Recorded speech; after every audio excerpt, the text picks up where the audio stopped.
ইন্ডিয়াতে প্রতি বছর 7 কোটি মানুষ সরকারি চাকরির প্রিপারেশন করে, কিন্তু তাদের মধ্যে চাকরি পায় কতজন? মাত্র 0.5% মানুষ।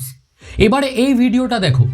যোগ্য চাকরি প্রার্থী এক মহিলা যোগ্য চাকরি প্রার্থী, তিনি কিন্তু মাথা মুড়িয়ে তার চুল কেটে আজ প্রতিবাদ করলেন। আজ এটা কলকাতার একটা ভিডিও যেখানে একটা মেয়ে নিজের মাথার চুল কেটে প্রোটেস্ট করছে, কারণ তাদের কথা হলো তারা পরীক্ষা এবং ইন্টারভিউ দুটোতেই পাস করেছে, কিন্তু তারপরে 3 বছর পেরিয়ে যাবার পরেও তারা কোনো কাজ পায়নি।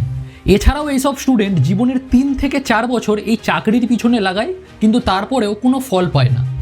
তাহলে মানুষ সরকারি চাকরির পিছনে এতটা পাগল কেন? बेरोजगारी, इस बीमारी का नाम तो आपने सुना ही होगा। मेरा नाम मोहित कुमार है, मैं बठिंडा रेलवे स्टेशन में कुली का काम कर रहा हूँ। बीटेक की हुई है मैंने। सरकार की नाकामी से हम लोग स्टूडेंट इस तरह बेरोजगार हो गए हैं। और ये भी सोचिए कितना ज्यादा बेरोजगारी आपके देश में आया क्यों? इसका मतलब आपका पॉलिसी बहुत खराब है। अरे फ्यूचर से इतना डरेगा तो क्या खाक जिएगा? একবার পশ্চিমবঙ্গে প্রায় 6000টা গভর্নমেন্ট সিট ফাঁকা ছিল, যেটার জন্য 25 লাখ ক্যান্ডিডেট এক্সাম দিয়েছিল। কিন্তু এই সবের পিছনে প্রশ্ন হলো, মানুষ প্রাইভেট জব ছেড়ে গভর্নমেন্ট জবের পিছনে দৌড়াচ্ছে কেন? দেখো, এর পিছনে মেনলি 4টে কারণ আছে। প্রথম হলো, প্রাইভেট জব টিভিতে যতটা আরামের দেখানো হয়, আসলে এই কাজগুলো অতটাও আরামের হয় না। ইনফ্যাক্ট অনেক ক্ষেত্রে এই কাজের টাইমও বেশি হয় আর স্যালারিও কম হয়। আসলে দেখো, প্রাইভেট সেক্টরেও বেশি স্যালারির কাজ পাওয়া যায়, কিন্তু ওটার জন্য ভালো এডুকেশন আর ভালো ইংলিশ, এই দুটোই দরকার হয়।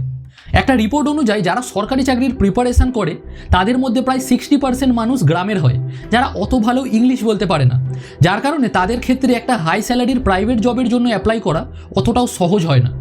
এছাড়াও গভর্নমেন্ট জব প্রাইভেট জবের তুলনায় অনেক বেশি সিকিউর হয়। একটা রিপোর্ট দেখায় ইন্ডিয়াতে প্রায় 12 কোটি মানুষ কোভিডের সময় নিজের কাজ হারিয়েছিল। এছাড়াও শুধু কোভিডের সময় না, প্রাইভেট কোম্পানি যদি লসে চলে তাহলেও এমপ্লয়ীদের স্যালারি কমে যেতে পারে। কিন্তু একটা গভর্নমেন্ট জবের ক্ষেত্রে সরকার যতই লসে চলুক না কেন, এমপ্লয়ীদের চাকরি কখনো যাবে না আর তাদের স্যালারি সময় মতো ঠিক ব্যাংকে ঢুকে যায়। এছাড়াও সরকারি চাকরিতে এমপ্লয়িরা মেডিকেলের সুবিধা, রিটায়ারমেন্টের পরেও পেনশন পাওয়া, এই সব জিনিসও পেয়ে থাকে। আর লাস্ট কারণ হলো সোসাইটিতে সম্মান। কারণ একটা মিডিল ক্লাস ঘরের ছেলেকে সমাজে সম্মান তখনই দেওয়া হয় যখন সে কোনো সরকারি চাকরি করে। ইনফ্যাক্ট একটা ছেলের কাছে সরকারি চাকরি পাওয়া অনেক বড় ব্যাপার, কারণ এর কারণে ছেলেটা সমাজেও সম্মান পাবে আর তার পরিবারের আর্থিক অবস্থাও ভালো হবে, যেটা সোজা এফেক্ট ফেলে ছেলেটার বিয়েতে। কারণ এখনকার দিনে বেশিরভাগ মেয়েরা বিয়ের জন্য এমন ছেলে খোঁজে যারা সরকারি চাকরি করে। अरे भाई करते क्या हो? सरकारी प्यून हूँ। जी इतने दिन से कहाँ थे आप? माला একটা রিপোর্ট অনুযায়ী হরিয়ানাতে যদি ছেলে সরকারি পিয়নের কাজ করে তাহলেও মেয়ের বাড়ি থেকে তাকে 15 থেকে 20 লাখ টাকা পণ দেয়। এই কারণগুলোর জন্যই মানুষ অনেক বছর লাগিয়ে দেয় একটা সরকারি চাকরি পাওয়ার জন্য, কিন্তু যখন তারা কোনো সরকারি চাকরি পায় না তখন তাদের যে কোনো কম মাইনের কাজ করতে হয়, যেটার সোজা এফেক্ট পড়ে ভারতের ইকোনমিতে।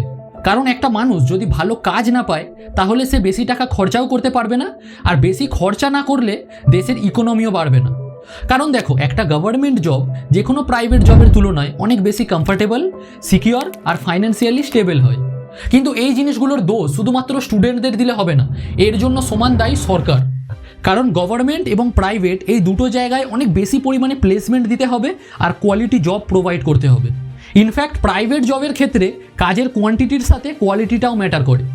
কারণ একটা ছেলে যে মান্থলি 10,000 টাকার জন্য দিনের 12 ঘন্টা বাইক নিয়ে ডেলিভারির কাজ করে, সেই মানুষটাকে আমাদের সমাজে কোনো সম্মানই দেওয়া হয় না। তাই যদি এইসব কাজগুলোকে সম্মান না দেওয়া হয় তাহলে মানুষরা এইসব কাজ কখনো করতেই চাইবে না। আমরা একদিকে সোশ্যাল মিডিয়াতে বলি যে সব কাজ সমান আর সবাইকেই সমানভাবে সম্মান দেওয়া উচিত, কিন্তু আমাদের মধ্যেই অনেকে আছে যারা ফুড ডেলিভারি বয় বা হোটেলের ওয়েটারদেরকে নিয়ে অনেক ইয়ার্কি মারে। ভিডিওটা তোমাদের কেমন লেগেছে এটা অবশ্যই আমাকে কমেন্ট করে জানাও, আর ভিডিওটা যদি ইনফরমেটিভ মনে হয় তাহলে এটা অবশ্যই সবার সাথে শেয়ার করো এবং পরের ভিডিওর জন্য অপেক্ষায় থাকো। আর ততক্ষণের জন্য জয় হিন্দ।